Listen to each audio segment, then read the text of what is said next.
Hello folks, Big Nick here. Welcome back. We are done with the weeping cherry. It took about 6 hours, 5.5, give or take. Hot one today, but nice and shady under there. As you can see, I got dirty. I got big dirty doing it. So, really beautiful tree. We'll walk around a little bit. You can see that it's now all open. You can see some of the internal branch structures.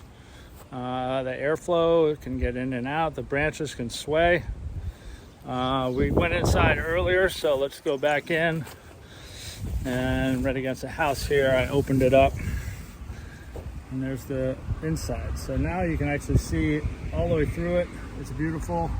I got it up off the house. It was totally growing in through the gutter and then coming up out the other side, which was kind of neat, but also probably going to damage that gutter and possibly the house over time. There were a lot of ants up there, so most likely that was their bridge to get back and forth. So really beautiful tree.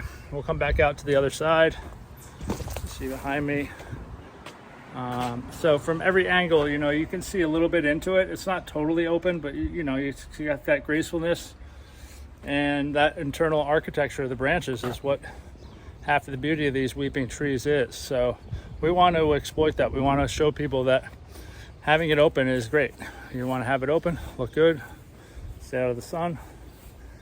And so there. And then you have that nice little bump in the front, still maintained. And then on the side where the neighbor driveway was, I lightened it up so that it wouldn't be so sticking out.